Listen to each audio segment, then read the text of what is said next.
Audio Jungle.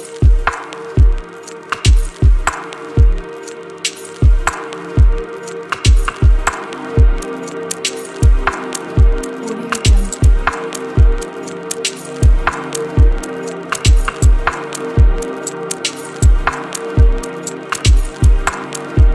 Audio Jungle. अस्सलाम वालेकुम नाज़रीन, कोविड-19 पैंडेमिक अलर्ट से मैं हूँ आपकी मेज़बान नाज़रा न्याज़ी। उम्मीद है कि आप सब खैरियत से होंगे और कोविड-19 से बचने के लिए जो भी चीज़ें करनी हैं वो कर रहे होंगे।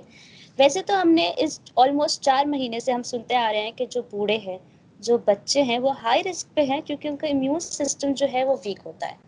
ठीक है, लेकिन इम्यून सिस्टम बेसिकली होता क्या है? ये जो है बहुत से लोगों को नहीं पता। इम्यून सिस्टम बेसिकली क़ुव्वत मुदाफ़ियत, लेकिन उसको किस तरह स्ट्रॉन्ग रखना है और उसका हमारे जिस्म में क्या एक किरदार है, ये सब जो है वो बहुत से लोग ऐसे हैं अभी भी जिन्हें ये चीज़ नहीं पता। तो आज मैं आपको उसके बारे में बताऊँगी। तो पहले मैं ही आपको एक लाइनर देती हूँ कि बेसिकली क़ुव्वत मुदाफ़ियत है क्या? तो क़ुव्वत मुदाफ़ियत बेसिकली जिस्म का वो निज़ाम है जो जिस्म में पैदा होने वाली बीमारी को दूर करता है। अब ये तो हो गया एक वन लाइनर, लेकिन इसके बारे में एक डिटेल जो है वो हम आपको बताएँगे, बेसिकली डिटेल्स में हम आपको उसको बताएँगे और क़ुव्वत मुदाफ़ियत को स्ट्रॉन्ग किस तरह रखना है, इस बारे में भी हम बात करते हैं। तो इस सब के लिए हमारे साथ इस वक़्त मौजूद है सीनियर डायटीशियन मोती खान। अस्सलाम वालेकुम मोती, क्या हाल है आपके? वालेकुम सलाम नाजी, आप कैसी हैं? मैं ठीक हूँ। अल्हम्दुलिल्लाह ठीक-ठाक। अच्छा मोती, जैसे आपने मेरे इंट्रो में सुना ही होगा कि बेसिकली आज का हमारा टॉपिक है इम्यून सिस्टम, कि बेसिकली ये इम्यून सिस्टम यानी क़ुव्वत मुदाफ़ियत है क्या? तो पहले तो मैं एक ओवरव्यू आपसे लेना चाहूँगी कि बेसिकली क़ुव्वत मुदाफ़ियत है क्या? क्योंकि हमारे बहुत से लोगों को इस वक़्त ये नहीं पता कि क़ुव्वत मुदाफ़ियत या इम्यून सिस्टम क्या है और इसको स्ट्रॉन्ग किस तरह राइट, रखना है, स्पेशली इस पैंडेमिक में।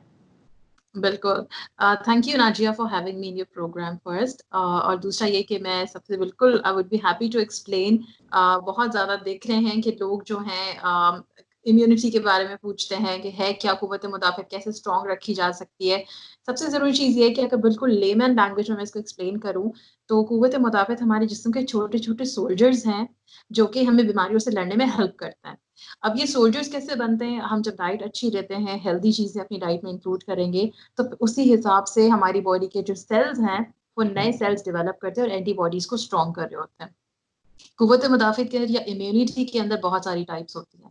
अगर जैसे फॉर एग्ज़ाम्पल हम बचपन से लेके अभी तक जितने बैक्टीरियल इन्फेक्शंस या वायरल इन्फेक्शंस या पैथोजेंस या बीमारियाँ जो हमें होती गई और हम सही होते गए और जिसकी वैक्सीनेशन भी अब आ गई है और हो रही है सबकी, तो इन बीमारियों से लड़ने की जो कैपेबिलिटी या ताकत है, वो एंटीबॉडीज़ बना रही होती है। और उसी वजह से हम इस काबिल होते हैं कि हमारी क़ुव्वत मुदाफ़ियत इतनी अच्छी होती है कि हम बीमारियों से लड़ पाते हैं। ठीक है? और बैकग्राउंड अगर हम देखें तो क़ुव्वत मुदाफ़ियत बचपन से ही हमें कुदरती तौर पे अल्लाह ताला ने हमारे जिस्म में दी है और ये बनते-बनते हमारी by the age, by the time जितने हम बैक्टीरियल इन्फेक्शन से एक्सपोज़ होंगे, हम उतने ही ज़्यादा प्रोन हो जाते हैं इन इन्फेक्शन से फाइट करने के। अच्छा मोती, आपने ये तो बता दिया कि बेसिकली क़ुव्वत मुदाफ़ियत है क्या? अब मुझे बताएँ कि क़ुव्वत मुदाफ़ियत और डाइट का एक बहुत बड़ा कनेक्शन है। आई थिंक डाइट प्रॉपर होगी तो ही आपकी इम्यून सिस्टम बिल्कुल। आपका स्ट्रॉन्ग होगा। तो इस पैंडेमिक में हम ऐसा क्या खाएँ या ऐसी हमारी क्या प्रैक्टिसेज़ होनी चाहिए जो हमारे क़ुव्वत मुदाफ़ियत को स्ट्रॉन्ग करें? देखें, बहुत सारी चीज़ें हैं डाइट में और हर कोई बैलेंस डाइट और इम्यूनिटी और चीज़ों पे लोग बहुत डिस्कस करें। लेकिन अगर बिल्कुल लेमैन की तरह मैं एक्सप्लेन करूँ कि जितने हमारे इस वक़्त लोग या पेशेंट्स हैं या पार्टिसिपेंट्स हैं या व्यूअर्स हैं इस वक़्त देख रहे हैं, सब जिस्म के अंदर जो फाइटिंग कैपेबिलिटीज़ हैं, वो डेवलप कैसे हो रही हैं। जो हम बेसिकली खाते हैं, हम वही अपनी बॉडी वो हमें शो आउट कर रही होती है। फॉर एग्ज़ाम्पल अगर बुखार है, नज़ला, खाँसी किसी को है, तो होता ये है कि हमारे जिस्म में अगर डाइट हेल्दी ली हुई होगी, हेल्दी तरीके से मैंने सब कुछ खाया पिया हो, जिसे हम फाइटोकेमिकल्स कहते हैं, जिसे हम प्रोबायोटिक्स कहते हैं, जिसे हम समझें एंटीवायरल एजेंट्स कह रहे होते हैं, नेचुरल हर्ब्स होती हैं, प्लांट की जो सोर्सेज़ हैं, फ्रूट्स, वेजिटेबल्स, दालें हैं, इन सब में इतनी अच्छी क्वालिटीज़ हैं नेचुरली, ये हमारे जिस्म के अंदर इम्यूनिटी के जो सेल्स हैं, जो सोल्जर्स हैं, उनको डेवलप करते हैं, उनको बढ़ाते हैं उनके नंबर्स और उनको इतना स्ट्रॉन्ग कर देते हैं कि वो हमें बीमारियों से महफूज़ रखते हैं। ठीक है? अगर हम डाइट के और कंपोनेंट्स को मैं थोड़ा डिटेल में अगर एक्सप्लेन करूं, तो फॉर एग्जांपल मैं सबसे पहले कहूंगी भाई हमें प्रोबायोटिक्स डाइट में बहुत अच्छे लेने चाहिए। तो प्रोबायोटिक्स ये होते हैं कि हमारे पेट के अंदर हर एज ग्रुप के अंदर हेल्दी और अच्छे बैक्टीरिया होते हैं। वो हेल्दी अच्छे बैक्टीरिया क्या करते हैं, हमारे पेट में रहते हैं और वो उनकी जगह है रहने की। जब हम डाइट में प्रोबायोटिक सोर्सेस लेते हैं, जिसका एग्जांपल मैं देती हूँ कि दही है, दूध है, लस्सी है, चीज है, जितनी फर्मेंटेड मिल्क है, तो ये चीजें जो हम डाइट में इंक्लूड करते हैं तो हमारे पेट में जाके जहां से हाजमा या डाइजेशन शुरू होनी है, वहां जाकर ये मल्टीप्लाई होते हैं और इन्फेक्टेड वाली चीजों को या टॉक्सिन्स को या खतरनाक चीजों को जिस्म से निकालने में हेल्प करते हैं। ठीक है, तो दीज आर कॉल्ड प्रोबायोटिक्स, जो कि आपकी स्टमक की एनवायरनमेंट को हेल्दी रखते हैं और उसी वहीं से जब खाना आपने खाया उसकी डाइजेशन अच्छी होगी तो एक डेफिनेटली आपकी खुद ब खुद इम्यूनिटी के सेल्स अच्छे हेल्दी हो रहे होंगे, क्योंकि वहां से डाइजेशन और फिर एब्जॉर्प्शन शुरू हो जाती है। तो प्रोबायोटिक्स का बहुत अच्छा रोल है। प्लस आपके पास फाइटोकेमिकल्स आ जाते हैं। फाइटो का मतलब है प्लांट और केमिकल्स मतलब न्यूट्रिएंट इस लैंग्वेज में। तो फाइटोकेमिकल्स वो प्लांट की सोर्स के गजाई न्यूट्रिएंट्स हैं या कंपोनेंट्स हैं जो कि आपके जिस्म में जाकर टारगेटेड सेल्स को बेनिफिट कर रहा होता है। फॉर एग्जाम्पल हम कहते हैं भाई गाजर खाना चाहिए, आपकी आंखें तेज होती हैं, फॉर एग्जाम्पल हमें बचपन में बताया गया था। तो अब लॉजिक ये निकली कि बीटा कैरोटीन वाली जो चीजें हैं कैरेट्स में होती हैं, जो कि चुकंदर में होती हैं और आपकी डार्क ग्रीन लीफी वेजिटेबल्स में भी होती हैं। तो बीटा कैरोटीन फॉर एग्जांपल अगर हम एक कंपोनेंट नाम लूं केमिकली, तो ये प्लांट का ऐसा न्यूट्रिएंट है जो कि आपको हेल्दी सेल्स को मल्टीप्लाई होने में हेल्प करता है। तो बीटा कैरोटीन है, उसके अलावा आपके पास एंटीऑक्सीडेंट्स हैं, जितने आपके पास कलरफुल सब्जियां हैं, फ्रूट्स हैं, उन सब में आपको जो कलर का पिगमेंट दिख रहा है वो आपका फाइटोकेमिकल या बॉडी से फाइट करने वाला हेल्दी प्लांट का न्यूट्रिएंट है। तो आपको कलरफुल सब्जियां और फ्रूट्स डाइट में लेना चाहिए। दुनिया भर में कुछ रिसर्चेस ऐसी भी होती रही हैं, हो रही हैं, जहां पर ये कंक्लूजन भी निकले हैं कि दिन में अगर आप 5 चीजें डेली खाएं, फॉर एग्जांपल 3 फ्रूट्स या 2 सब्जियां या 3 सब्जियां और 2 फ्रूट की सर्विंग दिन में ले लेंगे तो आप बहुत सारी बीमारियों से बचते हैं। उसकी बेसिक वजह ये होती है कि हमें बहुत सारे फाइटोकेमिकल्स या एंटीबायोटिक्स एंटीऑक्सीडेंट्स मिल रहे होते हैं जो हमारे डिजीज फाइटिंग कैपेबिलिटी डेवलप करते हैं। ठीक है, एक और चीज मैं यहाँ डिस्कस करूंगी, हाइड्रेशन। हमारे यहाँ पानी का जो रुझान है पीने का या हाइड्रेशन लेवल को मेंटेन करने का जो लेवल है वो बहुत लिमिटेड है। लोगों को जब प्यास लगती है तभी पानी पीते हैं। आजकल बहुत गर्मी हो रही है तो लोग बहुत ज्यादा पानी, गर्मी की वजह से जो स्वेटिंग में हमारे पानी के लॉसेस हैं उस वजह से पानी पी रहे हैं। ओवरऑल अगर हम लॉजिकली देखें तो पानी हमारी ओवरऑल बॉडी के हर ऑर्गन और सेल के लिए बहुत जरूरी है और ये आपके ब्लड में ऑक्सीजन को भी प्रोवाइड करता है। तो जब ब्लड में ऑक्सीजन की जो कॉन्सेंट्रेशन अच्छी होती है तो आप एक्टिव फील करते हैं और आप बिल्कुल रिलैक्स होते हैं और आप अपनी हेल्थ को बहुत अच्छे से मेंटेन कर रहे हैं। तो गुर्दे से लेके हार्ट, जो भी आपके फेफड़े हैं, आपके ब्लड के सेल्स हैं, पानी की जो कमी है वो जिस्म में नहीं होनी चाहिए या डिहाइड्रेशन नहीं होनी चाहिए। तो पानी भी एक बहुत मेजर रोल प्ले करता है आपकी इम्यूनिटी को अच्छा रखने। सही। अच्छा, अब होती अगर हम बात करें पानी की, तो मुझे बताएं कि सबसे ज़्यादा जो है वो आपके कोविड-19 का जो शिकार होते हैं लोग, या अभी फिलवक लोगों के फेफड़े बहुत जल्दी जो है उससे इन्फेक्ट होते हैं, यानी फेफड़ों का बहुत बड़ा, क्योंकि आई थिंक जो सबसे लास्ट जो कहते हैं जो वेंटिलेटर पे जा रहे हैं, जिनकी शॉर्ट ऑफ ब्रीथिंग हो रही है, वो इसलिए हो रही है क्योंकि फेफड़े कमज़ोर हो गए। तो हम ऐसा क्या करें कि हमारे फेफड़े जो हैं वो बेसिकली लंग्स जो हैं वो आपके, उसको हम स्ट्रांग रखते हैं, क्योंकि आई थिंक लंग्स स्ट्रांग होंगे, फेफड़े स्ट्रांग होंगे तो हम वो लास्ट लेवल पे नहीं जाएंगे।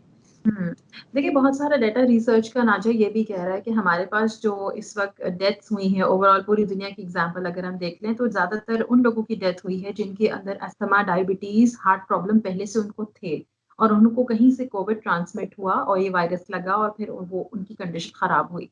अगर हम पहले से एहतियात ये कर लें कि हम अपनी जैसे मैं भी इम्यूनिटी की ही बात कर रही हूँ तो मैं कनेक्ट करूंगी कोविड से भी, कि लंग्स की हालत तब तक खराब नहीं होगी जब तक कि आपको हल्के सिम्टम्स आ जाएं और आप फौरन डॉक्टर को नहीं दिखाएंगे।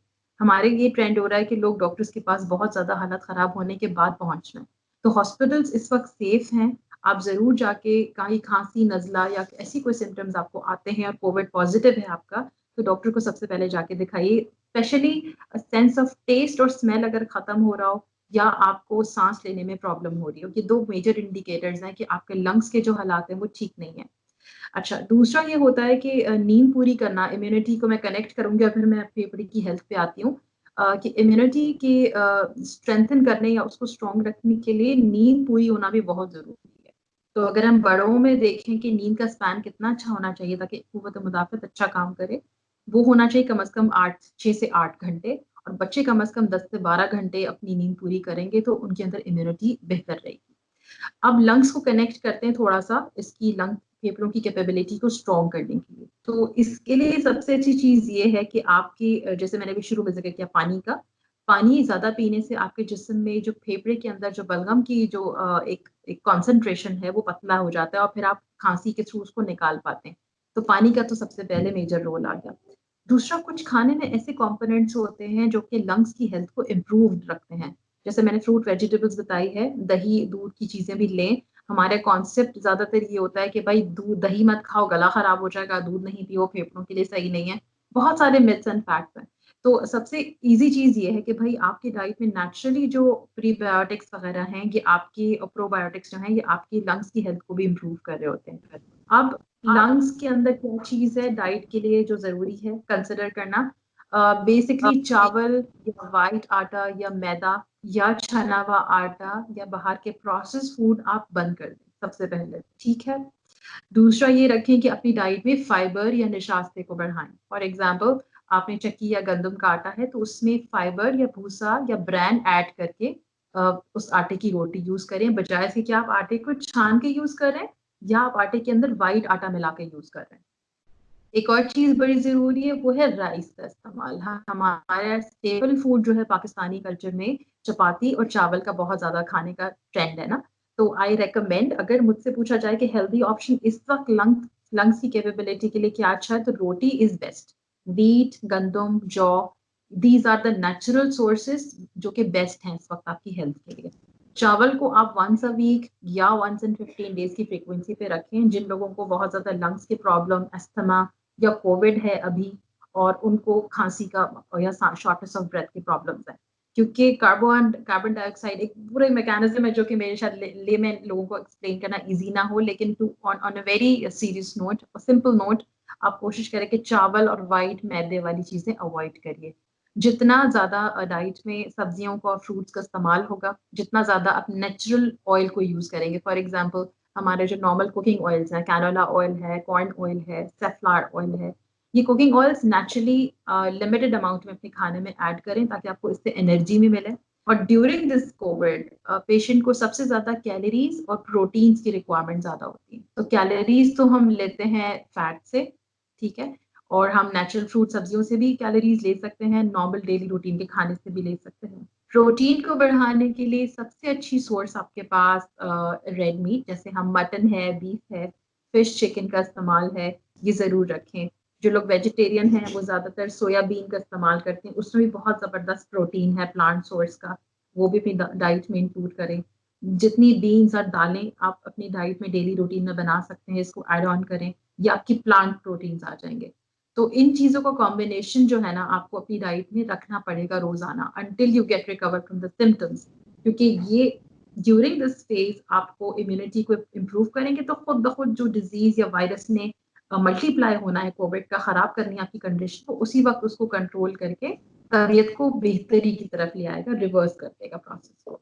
अच्छा, इट्स बेसिकली कि जिनको सिवियर और माइल्ड सिम्टम्स है, लाइक जो आइसोलेशन में या क्वारंटीन में है, तो उनके लिए बेसिकली आप ये कह रही हैं कि दही और दूध का इस्तेमाल बंदा ज्यादा करे। मतलब उनके, अगर मैं उनकी बात करूं, for example let's talk about the person who are in isolation और इन क्वारंटीन, ठीक है, तो बिल्कुल। उनके लिए इस वक्त क्या डाइट इस वक्त प्रॉपर है जो वो ले सकते हैं या वो जो नहीं ले सकते, you know, the things they can eat and the things they can not, तो उसमें वो चीजें क्या होंगी जो वो ओके, लोग क्वारंटीन में राइट। या आइसोलेशन में, क्योंकि हम इस वक्त ये देख रहे हैं कि बहुत से लोग ऐसे हैं अब, क्योंकि ज़ाहिर है मुतासरीन भी ज़्यादा हो गए हैं, तो लेकिन अब जो मुतासरीन है वो घर में ही अपने आप को उन्होंने रखा हुआ है, हॉस्पिटल की तरफ ज़्यादा लोग नहीं जा रहे, यू नो, घर पे ही अपने आप को क्योर करने की कोशिश कर रहे हैं, तो उनके लिए क्या सजेस्ट करेंगे आप?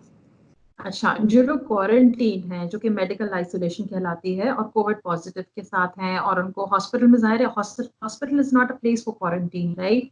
अगर आपको बिल्कुल हल्के माइल्ड सिम्टम्स है, आप घर में अपने रूम में अपने आप को आइसोलेट करके ट्रीट करें। तो उनके लिए सबसे अच्छी चीज़ ये होती है कि आप 3-3 घंटे पे शॉर्ट मील्स लें। अगर ब्रेकफास्ट या नाश्ते का वक्त है तो नाश्ता करना ज़रूरी है। उसमें अंडा हो सकता है, ब्रेड हो सकती है, मल्टीग्रेन ब्रेड ले लें, चपाती का यूज़ रखें। घर में है तो बेस्ट है कि आप रोटी का इस्तेमाल करें नाश्ते में भी, और ब्रेड और बेकरी प्रोडक्ट्स को अवॉइड करें। ठीक है। सेकेंडली, नाश्ते के 1-2 घंटे या 3 घंटे बाद definitely you should be needing a very good amount of protein and calories, जो कि आप दही से ले सकते हैं, आप दूध पी सकते हैं उस टाइम एज अ स्नैक। उसके साथ milk shake is a very good combination, क्योंकि मिल्क और फ्रूट का कॉम्बिनेशन बहुत ज़बरदस्त होगा प्रोबायोटिक एंड एंटीऑक्सीडेंट का। तो मिल्क शेक का 1 ग्लास हो सकता है। गर्मी बहुत लग रही है, जो लोग दूध नहीं पसंद कर रहे होते, दे कैन हैव लस्सी, दही पानी की लस्सी ब्लेंड करके ले सकते हैं, तो वो प्रोबायोटिक है बेसिकली। तो 3 दफ़ा ब्रेकफास्ट, लंच, डिनर के बीच में जो 2 स्नैक का वक़्त है और एक बेड टाइम स्नैक है, आपको 3 स्नैक भी इंक्लूड करने ज़रूरी हैं, जिसमें आप हेल्दी चीज़ों को कंसिडर करें। फ्रूट चाट, फ्रूट शेक्स हैं, दही में फ्रूट डाल के आपने हनी के साथ ब्लेंड करके स्मूदी बना ली, दैट इज़ वेरी हेल्दी। तो ये 3-3 घंटे के बीच में चिप्स, बिस्किट वाला ट्रेंड बिल्कुल हमें खत्म करना पड़ेगा ड्यूरिंग दिस क्वारंटीन फेज, क्योंकि ये आपको एम्प्टी कैलोरीज दे रहा है। ना इसमें प्रोटीन्स इतने अच्छे मिल रहे हैं, ना आपको प्रोबायोटिक्स की कॉन्सेंट्रेशन मिल रही है। तो कोशिश करके अपने 3 मील्स के अंदर 2-3 छोटे-छोटे मिल्क स्नैक्स को इंक्लूड करें, ताकि एटलीस्ट आपकी एनर्जी लेवल डाउन भी हो रहा हो, तो वो बूस्टर एकदम से मिले जब आप हेल्दी स्नैक लेंगे।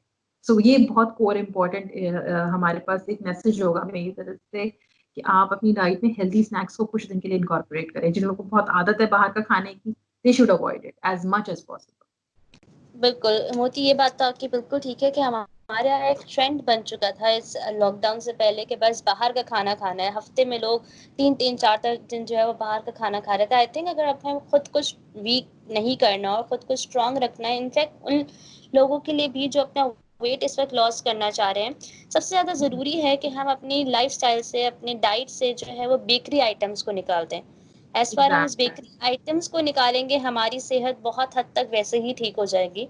और हम देख रहे हैं कि जो बच्चे हैं, पहले कहा जाता था कि यार बच्चों का इम्यून सिस्टम तो बहुत ज़्यादा स्ट्रॉन्ग होता है, क्योंकि ज़ाहिर है वो सबसे ज़्यादा हेल्दी चीज़ें खा रहे होते हैं। लेकिन अब बच्चों का सबसे ज़्यादा वीक इसलिए है क्योंकि हम कहते हैं ना कि सबसे ज़्यादा बेकरी आइटम्स भी वो खा रहे होते हैं, चिप्स भी वही खा रहे होते हैं। तो वो अब मुझे लगता है कि हमारे बच्चे अब वो चीज़ खा ही नहीं रहे जिससे उनका इम्यून सिस्टम स्ट्रॉन्ग हो, यू नो? यही हो रहा है कि प्रोसेस, ये जितना सोचना है। प्रोसेस फूड होगा, हाँ, जो सॉरी मैं इंटरप्ट कर रही हूँ, जब प्रोसेस फूड जितना खाया जाएगा, क्योंकि वो आर्टिफिशियली प्रिजर्व्ड है, उसमें कमर्शियली इतने सारे प्रिजर्वेटिव्स ऐड किए गए हैं कि उसकी अपनी न्यूट्रिशनल इंपॉर्टेंस नहीं रही है। Even I had a case, एक बच्चे का केस भी हुआ था कि उसने बहुत ज्यादा चिप्स की कंजम्पशन की, 2-3 दिन तक वो चिप्स ही खाते रहे, और फिर उसके बाद उसको इतनी बुरी इंडाइजेशन हुई कि वॉमिटिंग, और फिर वो एंड अप होना पड़ा हॉस्पिटल में। So we do have certain, बहुत सारे केसेस हैं डे टू डे रूटीन में। तो पेरेंट्स को ये बहुत, मैं उनके लिए बड़ा ज़रूरी है मैसेज लेना, that they should give organic natural घर का खाना बच्चों को, वरना इस तरह से उनकी कुव्वत मुदाफ़त कमज़ोर होगी, तो वो छोटी से छोटी बीमारी भी किसी भी एज, किसी भी सेकंड में कैच कर सकते एग्जैक्टली आप शायद इस बात से इत्तेफाक करेंगी कि हमारी जो हमारे बुजुर्ग जो हैं, वो अब जिन बीमारियों का सामना कर रहे हैं ना, मतलब उनको अब जो बीमारी हो रही है वो हम लोग को अभी से हो रही होती है, कि हम लोग को हैं।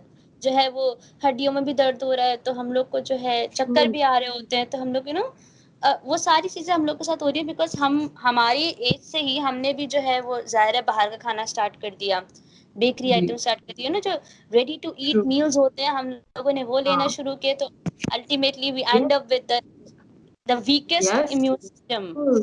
Yes Nazia, because they are ready to cook and easy to access. आपने यू टेक अवे ऑर्डर किया, आपके घर पे आ गया, but whatever you are just eating ना, वो आपको बीमारियां दे रहा है और कुछ नहीं दे रहा। Very true. Exactly.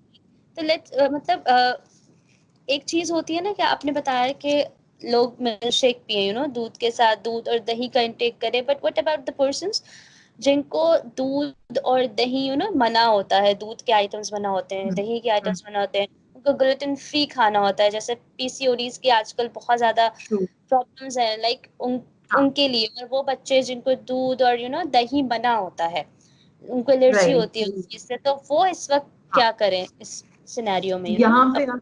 दो चीजों का सिनेरियो दिया है, that is gluten free and lactose free. अक्सर ये होता है कि हमारे बच्चे या कुछ बड़े या टीनेजर्स किसी भी एज में आपकी आंतों में ना ग्लूटेन जो कि है गंदम का प्रोटीन कहलाता है, ग्लूटेन इसको कहते हैं, उसकी एब्जॉर्प्शन नहीं हो पा रही होती है और पेशेंट को मुस्तकिल ब्लोटिंग डायरिया की कंप्लेंट्स होती हैं, तो हम उनको ग्लूटेन फ्री डाइट रिकमेंड करते हैं। ग्लूटेन फ्री बेसिकली बहुत आसान है, इतना कोई मुश्किल नहीं है ग्लूटेन फ्री पे जाना। बेसिकली आपको थोड़ा सा ये करना होता है, क्योंकि हमारा साइकोलॉजिकल ये इफेक्ट है ना कि रोटी नहीं खाई तो खाना कंप्लीट नहीं होता हमारा। बट अल्टीमेटली जो लोग ग्लूटेन फ्री इस वक्त हैं और देख रहे हैं प्रोग्राम हमारा, उनको सिंपल चावल की रोटी, मकई की रोटी, बेसन की रोटी हजम हो जाएगी। सो उनके लिए बेहतर रिप्लेसमेंट है। दे कैन हैव चावल, दे कैन हैव ऑल सब्जी, दालें, अंडा, गोश्त, चीज, एवरीथिंग, और दूध दही भी ले सकते हैं। ये तो ग्लूटेन फ्री का थोड़ा सा मैंने बता दिया। जिन लोगों को लैक्टोज फ्री होता है, लैक्टोज बेसिकली दूध का जो एक कंपोनेंट है, वो एंजाइम बेसिकली काफी कुछ लोगों में जिनको दूध हजम नहीं होता, ये उनके लिए basically lactose intolerance word use होता है। तो उसकी जगह दे कैन हैव दही, लस्सी, या दही का पानी, या वे का पानी, जो जिससे हम दूध फट जाता है उसके नीचे, तो वे का वो जो प्रोटीन वाटर निकलता है वो अच्छा है। दही सबसे बेस्ट होता है लैक्टोज फ्री लोगों के लिए, और उनको दूध से बनी हुई चीजें या दूध कभी भी हजम नहीं होगा। सो दे कैन मेक एनीथिंग, जैसे मैं अभी फ्रूट शेक का जिक्र करी थी, तो वो फ्रूट योगर्ट या फ्रूट स्मूदीज बना के ले सकते हैं, जिसमें दही बिल्कुल वो ऐड नहीं करें। तो हमारे यहाँ मार्केट में कुछ प्रोडक्ट्स ऐसी हैं जो लैक्टोज फ्री मिल्क भी अवेलेबल है अब, और सोया मिल्क भी अवेलेबल है इजीली। सो जहाँ उनको fortified with calcium and vitamin D, अगर इस तरह का मिल्क लेना हो तो वो मार्केट में सर्च करके लैक्टोज फ्री मिल्क भी कंज्यूम कर सकते हैं, बाय कर सकते हैं, सोया मिल्क भी ले सकते हैं, क्योंकि वो सोयाबीन से एक्सट्रैक्टेड होता है and it's completely lactose free. ये वरना अफोर्डेबिलिटी भी कुछ हमारे इश्यूज होती हैं, तो सिंपली दही इज द बेस्ट। दही है या लस्सी या दही की बनी हुई या स्मूदी है, that is the best solution for lactose intolerance. सही, परफेक्ट। अच्छा होती है, तो वो बात हो गई कि जाहिर है आपके इम्यून सिस्टम को स्ट्रांग रखने के लिए क्या खाना है, क्या नहीं खाना, और जो लोग जो है वो लैक्टोज फ्री खाते हैं या जिनको ग्लूटेन फ्री खाना खाना है, वो क्या ले सकते हैं। नाउ लेट्स टॉक बिल्कुल। अबाउट कि इन 4 महीनों में बहुत से मिसकंसेप्शंस जो हैं वो भी आए कि यार ये खाओ, प्याज खाओ तो कोविड-19 नहीं होगा, तो उस पे सबसे बड़ा जो रिसेंटली सबसे लंबा चला वो ये था कि सना मक्खी का इस्तेमाल करने से जो है को आप जो है बच सकते हैं, that's a cure basically of कोविड-19। तो हम देख रहे थे कि जो लोग कोरोना वायरस का शिकार हो रहे थे, तो अचानक से उनको ना सना मक्खी का कहवा पिलाना शुरू कर दिया, तो इसमें कितनी हम कहेंगे सदाकत है, कितनी सच्चाई है कि इज इट अ क्योर और नॉट। देखिए, as a dietitian, as a practising dietitian, हम we need to be updated ourselves as well, ठीक है। सो अभी तक तो देखिए हमारे पास जितना सोशल मीडिया में इस इंफॉर्मेशन फैली हैं, वीडियोस रोटेट हुई हैं कि आप यूज करें, इट हैज क्योर, वहाँ बहुत सारे नुकसान भी हुए हैं। क्योंकि देखें, सना मक्खी का बहुत ज्यादा ट्रेंड चला था और लोगों ने इसको यूज करना शुरू किया, कहीं लोगों को इतना डायरिया हुआ उससे। देखिए साइड इफेक्ट है ना, everyone can not have it. तो डायरिया की वजह से किडनी फेलियर की तरफ गया, फिर वो हॉस्पिटल में रह के फिर रिकवर होके वापस आ रहे हैं।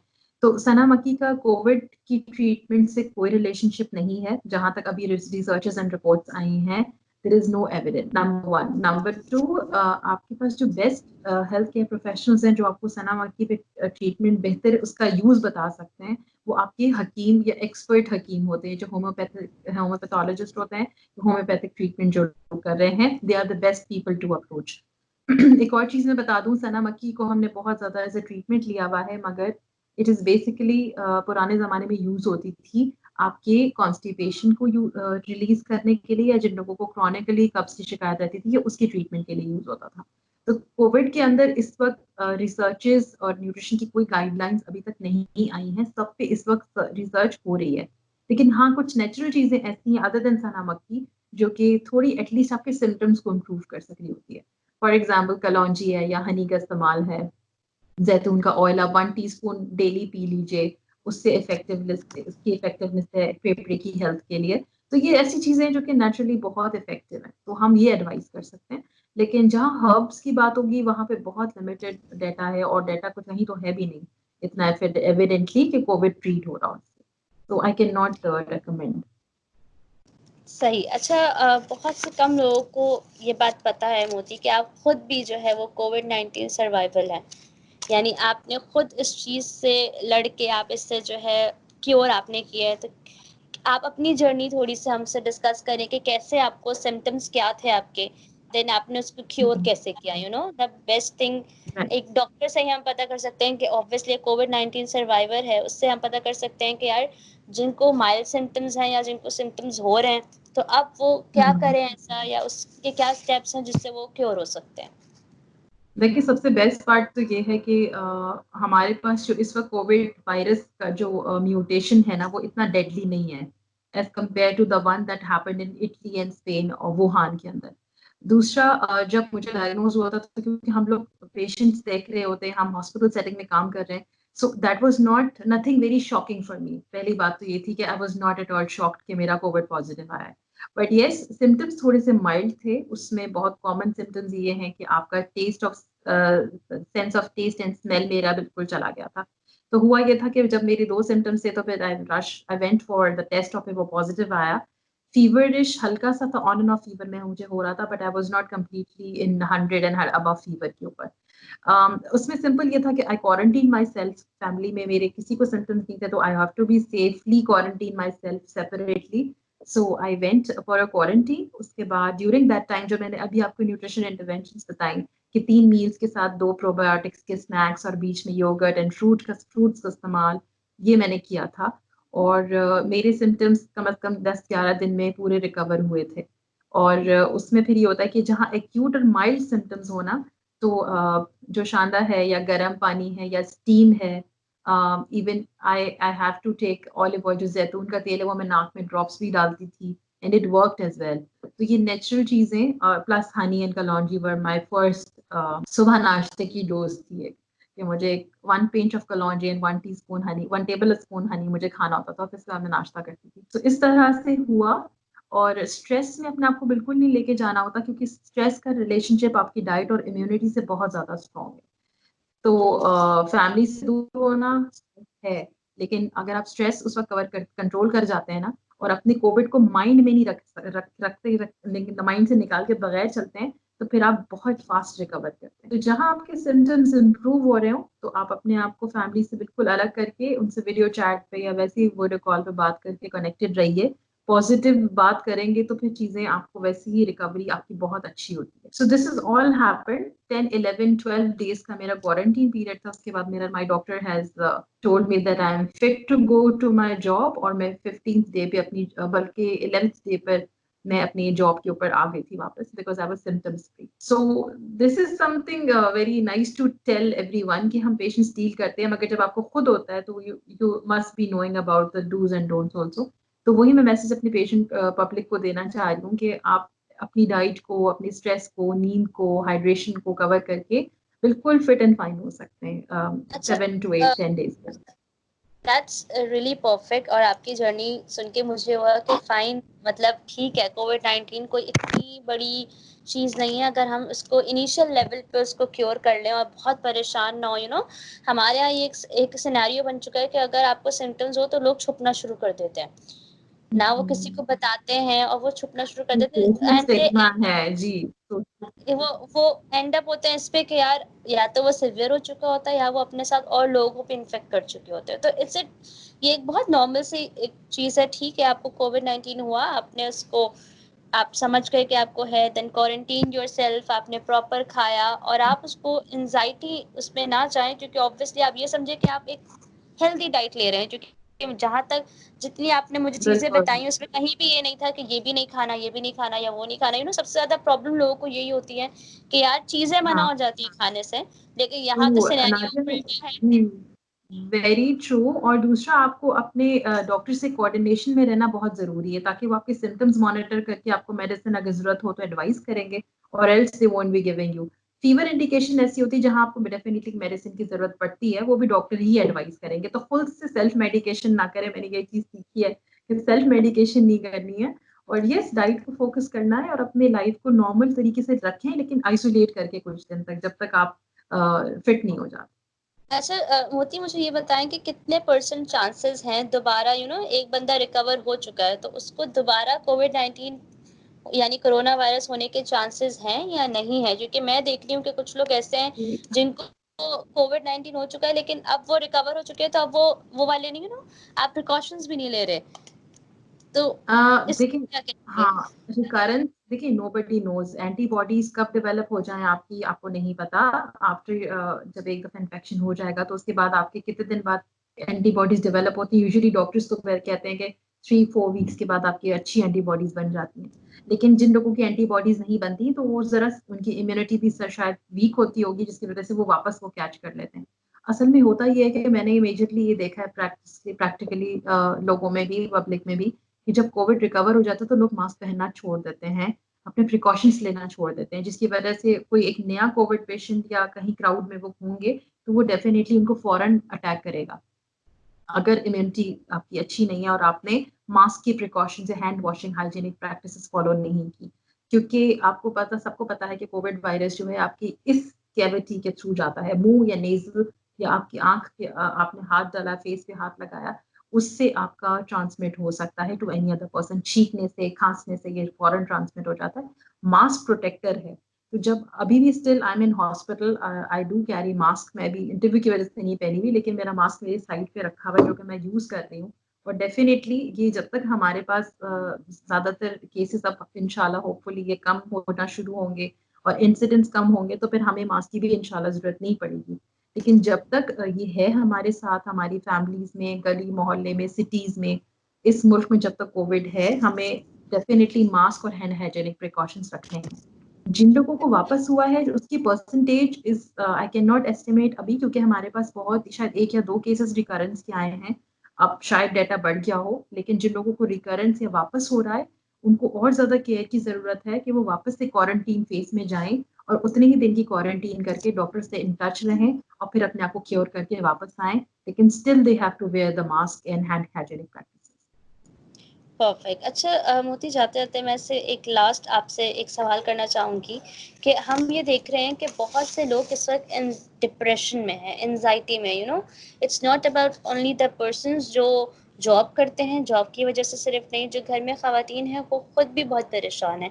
उसका रीज़न ये है कि अब जो वो 24 घंटे आप वैसे ही आपको होता था कि एक ख़वातीन की ड्यूटी 24 घंटे की होती है। मुझे लगता है कि अगर घंटे ज़्यादा होते हैं तो अब उनकी ड्यूटी डबल हो चुकी है। वो 24 घंटे से भी जो है वो ज़्यादा उसमें स्ट्रेस लेना शुरू हो गई, क्योंकि अब बच्चे भी घर पे हैं, मर्द हज़रात ट्रू। भी घर पे हैं।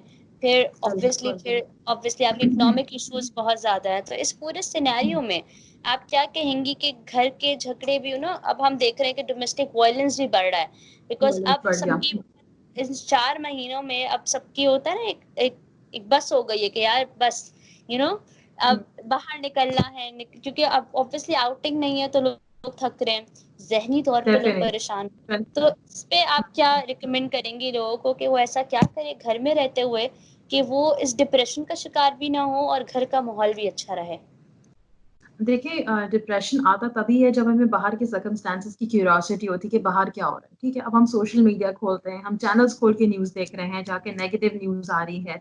व्हाट्सएप पे इतने ग्रुप्स में सब लोग ऐड हैं कि हर कोई अपने अपने मशवरे दे रहा है, वो नई नई वीडियोस निकल के आ रही कि अब ये करो, यहाँ इतनी डेथ्स हो गई, यहाँ इतनी डेथ्स हो गई। तो हम नेगेटिव चीज को सबसे पहले परसीव करते हैं। अब आपको एक थोड़े से दिन के लिए अपने आप को समझे, आप अपनी नॉर्मल रूटीन से हट के लीव्स पर हैं। आई रिकमेंड कि फैमिली में जो पेरेंट्स हैं और बच्चे हैं, बूढ़े भी हैं, तो सबको मिलके हाउस होल्ड कोर्स में कंट्रीब्यूट करना चाहिए। आपको अपनी लाइफ में थोड़ा चेंज लाना पड़ेगा। जब तक ये लॉकडाउन है, जब तक ये हमें घर में रहने की रेस्ट्रिक्शंस हैं, वो हमारी बेहतरी के लिए, क्योंकि कल को निकल के वो आपकी फैमिली में एक बंदा भी अगर घर से बाहर निकलेगा इस वक्त, तो वो घर आके अपने बच्चों और वाइफ और बूढ़ों को वो इन्फेक्शन ट्रांसमिट कर देगा और ये पता भी नहीं चलता। तो घर में रहते हुए अंडरस्टैंडिंग पहले जरूरी है कि अब हमें घर में रहना है कुछ महीने तक, या जब तक हमें दुआ करनी है कि एक तो सबसे पहले हम पैंडेमिक से निकलें। दूसरा, डिप्रेशन स्ट्रेस लेने से कोई फायदा नहीं होगा। अगर पॉजिटिव थिंकिंग से मसलों को हल करने का सोचेंगे, घर की कुछ सेटिंग चेंज कर लें, किचन में चले जाएं, जहां आपको जाने से नफरत है आप थोड़ी देर किचन में चले जाएं, कोई हेल्प करा दें, हाउस होल्ड के कुछ काम कर लें, अपनी वार्डरोब ठीक कर लें। Daily there lot of things. अब तो लोग इवन बच्चे बैठ के टैबलेट्स पे, मोबाइल्स पे गेम्स खेलते हैं। तो कभी-कभी उनके साथ बैठ के टाइम स्पेंड करें कि वो क्या देख रहे हैं। उनको घर में उनकी आईक्यू लेवल चेक करने के लिए उनको आईक्यू वाले गेम्स खिलाएँ या उनका टेस्ट करें। बहुत सारी चीज़ें ऐसी जगहों में पुराने ज़माने में जाना पड़ेगा जहाँ पे वाई-फाई नहीं था और जहाँ पर हमारी लाइफ बिल्कुल ऑर्गेनिक लाइफ़स्टाइल था, in terms of living and having interaction with बड़े and everything छोटे। So I recommend कि स्ट्रेस तभी सही होगा या डिप्रेशन कि जब आप इसमें जाना नहीं चाहेंगे। अब नेगेटिव चीज़ों को, मीडिया को, न्यूज़ को देखते रहेंगे तो आपकी लाइफ में कभी भी रिलैक्सेशन नहीं आएगी। सो फैमिली के साथ बैठ के इंटरैक्ट करना, नई-नई चीज़ें डेवलप करना, कुछ नए प्लान्स कर लेना कि आगे क्या करना है, एजुकेशन प्लान्स बना लेना कि जब खुलेगा तब क्या किया जाएगा, दैट डज़ मैटर। डिस्कशन करने से बहुत सारे पॉइंट ऑफ ओपिनियंस आते हैं। तो मेरे ख़्याल से घर में बैठ के हर किसी की लाइफ़स्टाइल और घर की जो एक एटमॉस्फेयर है वो डिफरेंट है। तो सबको अपने-अपने एटमॉस्फेयर में रहते हुए स्ट्रेस और डिप्रेशन को डिस्कस करके आपस में ही उसको हल करना ज़रूरी है। क्योंकि जब को लोग स्ट्रेस में होते हैं तो कुछ लोग इंट्रोवर्ट होते हैं, जो कि अपने अंदर रख रहे होते हैं और फिर वो एक लड़ाई की शक्ल में बाहर आता है या झगड़े की शक्ल में। तो इंट्रोवर्ट होने के बजाय थोड़े टाइम के लिए एक्सट्रोवर्ट हो जाएँ। बिल्कुल ओपनली डिस्कस कर लें घर में सबसे बैठ के, ठीक है? सो आई थिंक ये हमारे हाथ में है कि हम स्ट्रेस को कितना लेते हैं। Although my family was in stress and I was in quarantine, लेकिन मैं उनको रिलैक्स कर लेती थी कि वीडियो कॉल कर ली, बात कर ली, चीज़ें दिखा दी कि देखिए मैं यहाँ हूँ, इस तरह से चीज़ें हो रही हैं। हेल्दी ईटिंग ये हो रही है, खाना-पीना ऐसे चल रहा है। तो मतलब थोड़ा-सा आउट ऑफ द बॉक्स हमें सोचना पड़ेगा कि स्ट्रेस को, डिप्रेशन को किस तरह हम टेक आउट कर सकते हैं। मेडिसिन्स ले लेना, डॉक्टर से पूछ लेना हम डिप्रेशन, स्ट्रेस में जा रहे हैं, it's not a good idea. आप पुराने जो क्रिकेट मैचेस हमने जीते हुए हैं, उसकी वीडियोज़ देख लें, कुछ अच्छे पुराने ड्रामे देख लें। So these are something which is going to give you relaxation कुछ टाइम तक। So I think this exact would be the best message जो practically हो सकता है। ये मुझे लगता है सबसे अच्छा आइडिया था कि आप लोग जो है पुराने ड्रामे देखें जो आप लोग को पसंद है, पुराने मैचेस देखें जो हम जीते हैं, ताकि आप लोग जो है वो खुश हों घर में रह के और जस्ट फील लाइक कि आप लोग हॉलिडेज़ पे हैं। उन हॉलिडेज़ पे जहाँ आपको अपने फैमिली से रिलेशन स्ट्रॉन्ग करना है, ना कि आप एक एंग्ज़ायटी और डिप्रेशन में रहते हुए उसको वीक करें, बिल्कुल, ये एक बिल्कुल। गोल्डन पीरियड है, एन्जॉय दैट। क्योंकि जब ये क्वारंटीन, जब ये कोविड-19 इंशाल्लाह खत्म हो जाएगा तो डेफिनिटली आप ये जो साथ का टाइम था ये ज़रूर मिस कर रहे होंगे। तो thank you Modi, thank you so much. आपने हमें बहुत सी सारी चीज़ें बताई लाइक कि क्या खाना है, क्या नहीं खाना। खुद आपने अपनी कोविड-19 की सर्वाइवल की अपनी स्टोरी हमसे डिस्कस की, वो बहुत शुक्रिया उसका। तो जाते-जाते मैं आप लोगों से यही कहना चाहूँगी कि एक सबसे इम्पोर्टेंट बात जो मोदी ने कही कि सेल्फ मेडिकेशन ना करें। क्योंकि वो एक बहुत ही खतरनाक चीज़ है। अगर आपको सिम्पटम्स हैं किसी भी बीमारी में, इट्स नॉट ओनली कोविड-19, आपको किसी भी किस्म की बीमारी है तो आप सेल्फ मेडिकेशन ना करें। Just go for the doctor, फिर वो जो आपको रिकमेंड करता है वो करें और सबसे ज़्यादा ज़रूरी ये है कि हेल्दी खाएँ। अपने इम्यून सिस्टम को स्ट्रॉन्ग रखें, जो भी घर में बन रहा है उसको खाएँ, बाहर के खाने मत खाएँ, ताकि आप इस वबा से बचे भी रहें और अगर आप इसका शिकार हों, तो आप उससे बहुत जल्दी रिकवर कर सकें। Thank you so much. Audio Jungle.